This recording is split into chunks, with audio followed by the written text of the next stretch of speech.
조갑제 TV 시청자 여러분 안녕하십니까. 2021년 1월 6일 정오를 넘어서 지금 12시 15분입니다. 서울중앙지법 제34 형사부는 지난 12월 30일 공직선거법 위반 그리고 명예훼손 혐의로 구속 기소된 전광훈 목사에게 두 부분에 다 무죄를 선고를 했습니다. 허선아, 전헌자, 최지현 세 분이 재판부를 구성을 하는데 재판장은 허선아 판사입니다. 이 판결문은 매우 역사적인 의미를 가지고 있는 판결문이라고 생각해서 제가 요 앞부분 문재인은 간첩이다 하는 발언이 왜 허용되어야 할 언론 자유에 속하는 것이냐 하는 요지의 판결 부분을 제가 소개를 해드렸습니다. 이어서 이번에는 전광훈 목사가 문재인 대통령을 향하여 대한민국의 공산화를 시도하고 있다라고 한 발언이 이 역시 명예훼손이 성립되지 않고 이것은 언론 자유, 표현의 자유에 포함되어야 한다. 즉 자유다 이런 발언을 하는 것은 자유롭게 할 수 있다라고 판단한 근거를 지금부터 제가 판결문을 소개하면서 해설을 덧붙여 드리겠습니다. 판결문은 이렇게 시작이 됩니다. 기록에 의하면은 피고인은 전광훈 목사입니다. 이 사건 2019년 12월 28일자 집회에서 오늘날 대한민국 사회에서 저 문재인 주사파 일당이 지금 와서 김일성을 선택하는 것은 용서할 수 없는 것입니다. 존경하는 국민 여러분, 원래 좌파 종북 빨갱이들은 거짓말 선수들입니다. 김일성도 거짓말, 박헌영도 거짓말, 문재인도 거짓말쟁입니다. 서독의 간첩 윤희상에게 부인을 보내서 참배를 하게 하는가 하면은 공산주의자 조국을 앞세워 대한민국을 공산화시키려고 시도했던 것입니다. 조국이가 쓴 논문을 보면 대한민국을 반드시 공산화시킨다고 쓰여 있습니다. 라고 말함으로써 피해자, 문재인입니다. 피해자가 대한민국의 공산화를 시도했다는 취지의 발언을 한 사실이 인정된다. 이제 사실관계는 분명해졌습니다. 그 다음에는 여기에 법리를 적용해서 유무죄를 가리는 일만 남았습니다. 그래서 이 재판부가 판단을 합니다. 위 피해자가 대한민국의 공산화를 시도했다는 발언이 명예훼손의 성립을 위한 사실 적시에 해당하는지를 살펴보건대 이때 사실의 적시란 의견 표명이나 가치 판단 혹은 평가와는 구별되는 개념으로서 그것이 증거에 의하여 입증 가능한 것을 의미하는 점은 앞서 관련 법리에서 살핀 바와 같다. 사실 적시냐 아니냐를 우선 이제 파고듭니다. 사실 적시에 의한 명예훼손이냐 아니면은 이게 개인적인 주관적인 평가냐. 주관적인 평가 부분에 들어가면은 명예훼손이 성립될 수가 없거든요. 그런데 그걸 따지는데 이렇게 이야기합니다. 먼저 공산화의 문헌적 사전적 의미는 공산주의 사회로 변화함 혹은 그렇게 되게 함 정도로 이해될 수 있는데 공산주의라는 개념 자체만으로도 과연 우리 사회에서 정치적 이념으로서의 이리적이고 하나의 의미만 갖는다는 뜻입니다. 이리적이고 확정적인 공산주의라는 개념이 존재하는지 심히 의문이 든다. 여기에 덧붙여진 화의 공산화 할 때 화의 개념은 그 의미를 더욱 구체화시킬 수 없게 한다. 아주 중요한 부분을 지적하고 있습니다. 공산화라고 했을 때 그 공산화가 뭘 의미하느냐? 뜻이 하나밖에 없느냐? 그럼 여러 개냐? 사실 공산화라고 했을 때 여러 개입니다. 북한식도 공산화. 어떤 사람은 또 이렇게 주장합니다. 북한은 공산주의가 아니야. 세습하는데 무슨 공산주의냐? 그럼 또 이게 헷갈리게 됩니다. 그럼 사회주의와 공산주의 차이는 뭐냐? 흔히 우리가 북한을 공산주의, 공산당 하는데 북한은 자신들을 사회주의라고 그래요. 사회주의. 또 때로는 민주주의라고 합니다. 그러니까 공산주의가 어떤 사람에 의해서는 민주주의라는 말로 쓰여지고 민중주의라는 말로 쓰여지고 사회주의라는 말로 쓰여지니까 이게 공산주의란 뜻은 여러 개가 있다. 그러니까 이것은 사실적시가 아니다.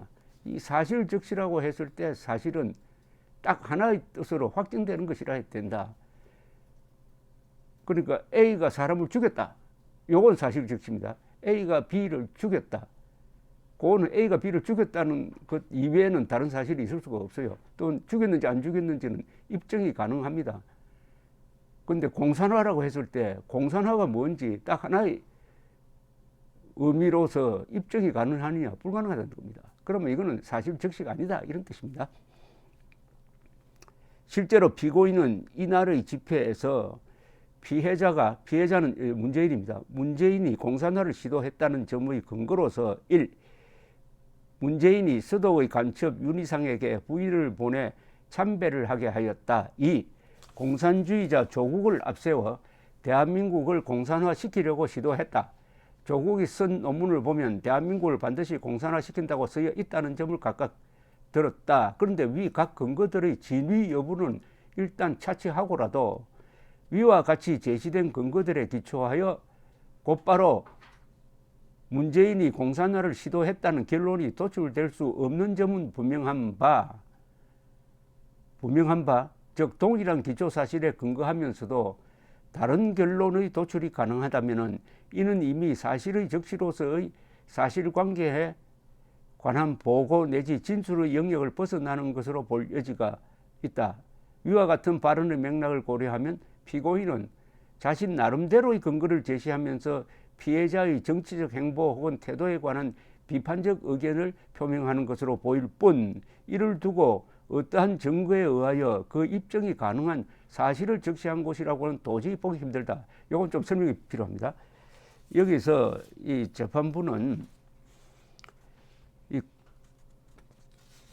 정광훈 목사가 이렇게 하면 공산화된다라고 주장했던 간첩 윤희상에게 부인을 보내 참배를 하게 했다. 공산주의자 조국을 앞세워서 대한민국을 공산화시키려고 한다. 등등 이런 주장인데 그러면 그렇게 하면은 필수적으로 공산화가 되느냐?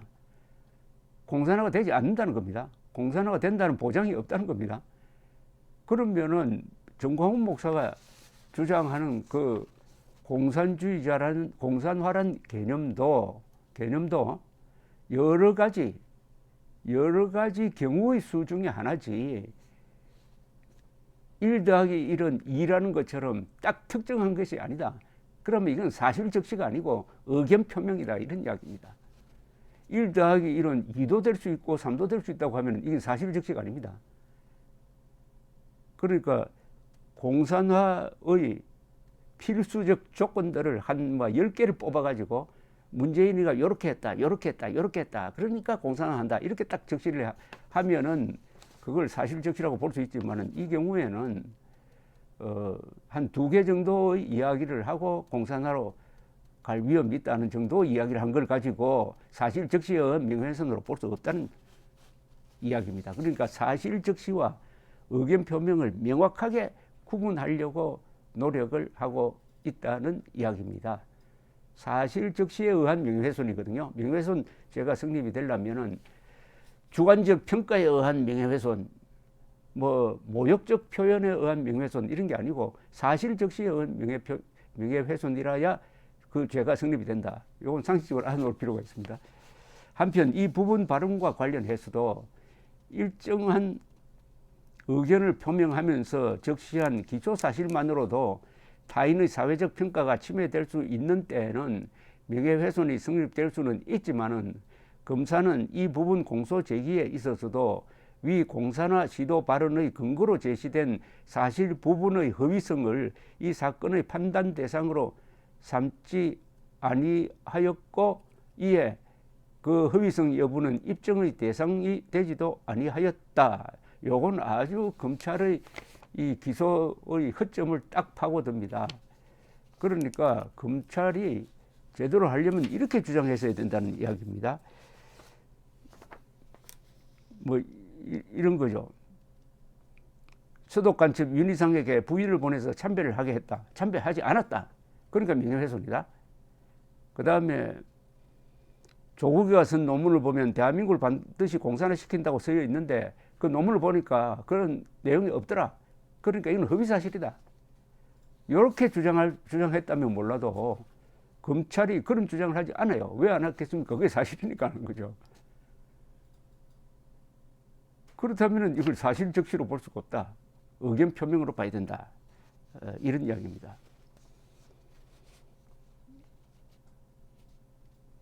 더구나 판결문이 이렇게 나갑니다. 더구나 피해자의 부인, 문재인의 부인이 윤희상의 묘소에 참배한 사실이 있는 점은 앞서 본 바와 같고 조국이 소비에트 사회주의 법 형법 이론의 형성과 전개에 관한 연구라는 제목으로 사회주의 관련 주제를 다룬 논문을 작성한 사실이 확인되기는 한다.